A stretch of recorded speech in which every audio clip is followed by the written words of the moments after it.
Dan inilah kisah miris pasca meninggalnya ayahanda Cita Citata. Di saat masih berduka, Cita harus terbang ke Pontianak, Kalimantan Barat karena terlanjur menerima job manggung.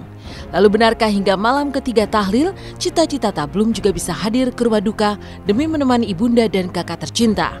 Padahal Cita sempat berharap di hari ketiga tahlilan, ia dapat kembali berada di Bandung untuk berziarah dan juga mendoakan sang ayah. Lalu seperti apa kedua kakak Cita dan juga sang ibu yang harus ziarah ke makam tanpa Cita dan juga menggelar acara tahlil tanpa hadirnya anak bungsu yang paling disayang almarhum Herdi Suwito? Benarkah ibunda dan kedua kakak Cita sedih atas keadaan di mana Cita Citata masih bekerja meski tengah berduka?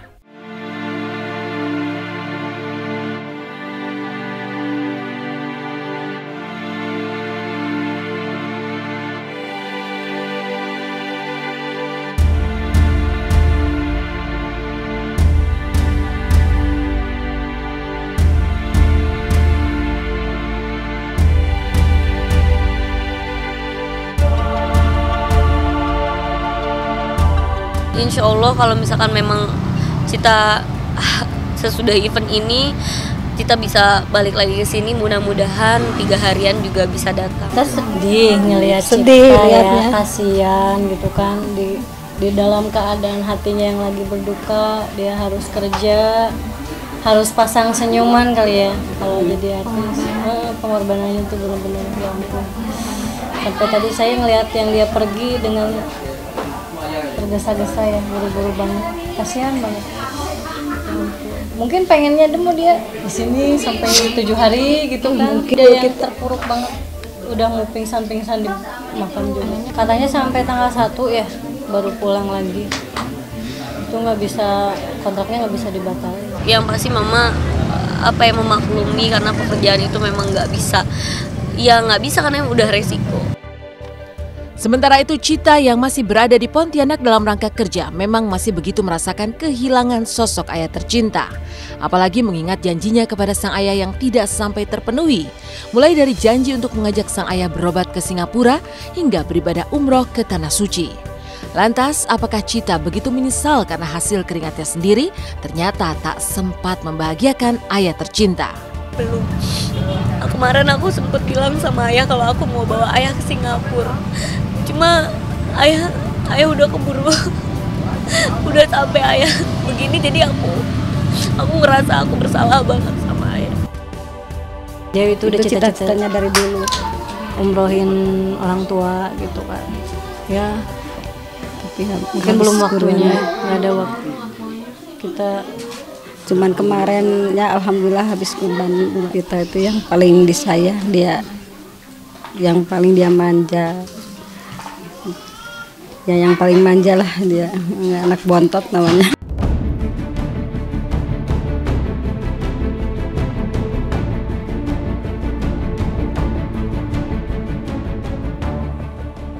Jika Cita Citata masih dirundung sedih pasca kehilangan sang ayah, inilah kebahagiaan Amel Carla yang menyambut kemarin kedatangan kembali kedua orang tuanya dari ibadah naik haji.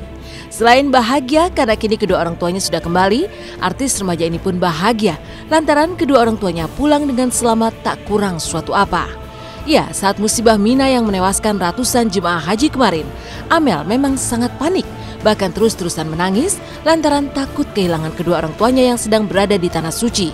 Namun setelah kedua orang tuanya kembali, hati Amel pun lega. Namun seperti apa curhat kedua orang tua Amel yang menyaksikan langsung musibah Mina yang telah menewaskan ratusan jiwa di Tanah Suci?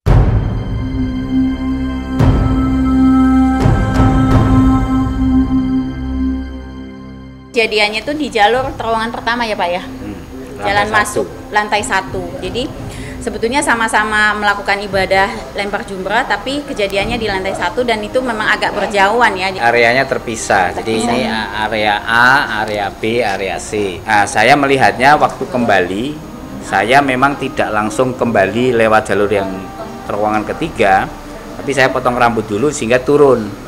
Dari lantai 3 turun ke lantai 1, waktu pulang melewati area yang habis kejadian. Jadi saya lihat banyak ambulans, banyak tentara, bahkan kita dalam posisi yang setengah tersesat itu sebenarnya. Waktu kejadian di Mina itu ternyata ada satu kakak kelas saya, alumni ITB yang ikut menjadi korban. Mungkin lokasinya memang berbeda ya. Terus situasional sekali lah, seperti yang kejadian kren jatuh. Itu kami sholat asar masih di dalam masjid dekat Ka'bah. Dekat lokasi kren jatuh. Dalam waktu mungkin setelah sholat asar kami keluar, kemudian dalam waktu 1 jam langit tiba-tiba langsung gelap, petir menyambar-nyambar, hujan, dan kami nggak nyadar kalau ada kejadian itu. Baru setelah menjelang maghrib ada teman kasih kabar bahwa ada kren jatuh, ada korban banyak. Pasti seneng banget ya kan. Habis itu juga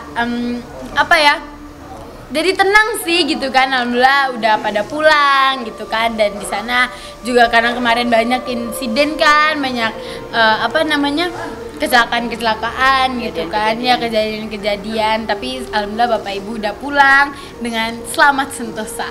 Sehat walafiat. Demikian Mirsa kabar terkini, terpercaya, teraktual yang kami sajikan hari ini. Terus saksikan Intens setiap Senin hingga Jumat pukul 6.30 waktu Indonesia Barat hanya di RCTI.